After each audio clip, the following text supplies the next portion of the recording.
আসসালামু আলাইকুম। আমি এখন আপনাদের সামনে কিছু কথা বলবো। কথাগুলো অত্যন্ত জরুরি, কারণ আপনারা সবাই আমার উপর ক্ষিপ্ত এবং আপনারা আমাকে বিভিন্নভাবে বিভিন্ন জায়গা থেকে ফোন দিচ্ছেন, থ্রেড দিচ্ছেন। আমার ফেসবুক হ্যাকড হয়েছে, আমাকে গালাগালি করছেন। কিন্তু আমি একটি কথা আপনাদেরকে খুব দৃঢ়ভাবে বলতে চাই। এই যে নাইম ছেলেটির আমি ইন্টারভিউ নিয়েছি, আমি সবসময় ইন্টারভিউর প্রোগ্রাম করি। তুমি তো নিজেই অনেক কষ্টের মধ্যে আছো, তোমার টাকা পয়সা নেই, তোমার আম্মু অনেক কষ্ট করে তোমাকে পড়াশোনা করাচ্ছে, অনেক কষ্ট করে সংসার চালাচ্ছে। তো তোমাকে যে টাকা দেওয়া হবে বা মানুষ যে টাকা দেবে সেটা তুমি এতিমদের দিতে চাচ্ছ কেন? তোমারই তো প্রয়োজন। জি। তো কেন তুমি এতিমদের দিতে চাও? এটা কি তোমার মনের কথা? না, এটা তারা শিখিয়ে দিয়েছিল।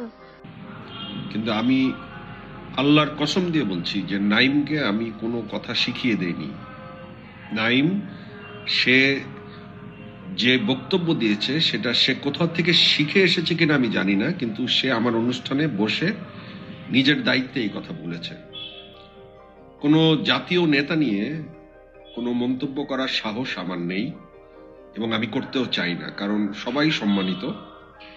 জাতীয় নেতা যারা বা যারা একসময় ক্ষমতায় ছিলেন বা এখন ক্ষমতায় আছেন, সবাই সম্মানিত। আমার মতো ক্ষুদ্র মানুষের তাদেরকে নিয়ে কোনো আলোচনা সাজে না। হ্যাঁ, আমি কোনো বিশেষ দলের সমর্থক হতে পারি, কিন্তু আমি অন্য দল নিয়ে কটূক্তি করার বা অন্য দলের কোনো নেতা নিয়ে কটূক্তি করার অধিকার রাখি না এবং আমি সেটা করিও না। যে ঘটনাটা ঘটেছে সেটা নাইম, যে ছোট্ট ছেলেটি বলেছে, আমি নিজেই কথাটি শুনে হতবাক হয়েছি এবং দ্বিতীয়বার তাকে জিজ্ঞেস করেছি যে আমার ইন্টারভিউটা আমি এরকম ভাবে উত্তর আমি আসলে নিজেও আশা করিনি, কিন্তু উত্তর হয়ে গেছে। সেজন্য কেন দিতে চাও এতিমখানা? এদিনকার কিছু বছর আগে খালেদা জিয়া এই টাকাটা লুট করে খেয়ে নিয়েছিল, সেজন্য। কি বলছো, আবার বলো তো। আমি বুঝি মানে লুট করে, মানে টাকাটা চুরি করে। কে? খালেদা জিয়া। সেই জন্য তুমি এতিমখানায় তোমার যা সাহায্য আসবে তুমি দিয়ে দিতে চাও? জি। এখন আমি একটি দায়িত্ব নিতে পারি যে কেন আমি তা প্রচার করেছি, কিন্তু আমি সবসময় মানুষ যা বলে তা মানুষের কাছে পৌঁছানোর চেষ্টা করি। দর্শকের কাছে আমি সবকিছু সঠিকভাবে পৌঁছানোর চেষ্টা করি। তো আপনারা যারা আমাকে ভুল বুঝছেন, আমি আপনাদেরকে একটু রিকোয়েস্ট করতে পারি যে আপনারা আমাকে একদম মিছে ভুল বুঝছেন।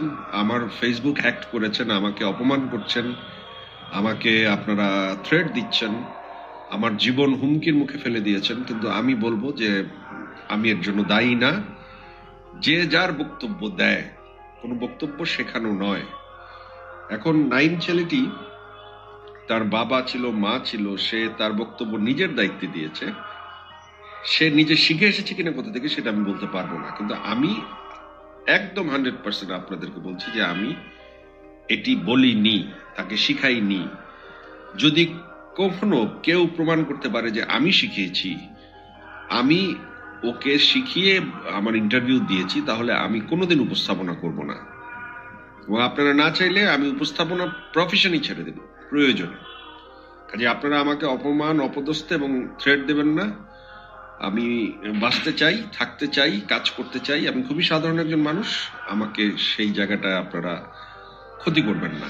এবং আমি মহামান্য রাষ্ট্রপতি, মাননীয় প্রধানমন্ত্রী, সবার কাছে আমার জীবন ভিক্ষা চাই, কারণ আমি যে ধরনের থ্রেট পাচ্ছি সেই ধরনের থ্রেট নিয়ে আসলে বেঁচে থাকা খুবই মুশকিল। আপনারা সবাই ভালো থাকবেন, আমাকে ক্ষমা করবেন। ধন্যবাদ। সবার আগে সর্বশেষ সংবাদ পেতে নিউজ A24 চ্যানেলটি সাবস্ক্রাইব করে বেল আইকনে ক্লিক করে রাখুন। ধন্যবাদ।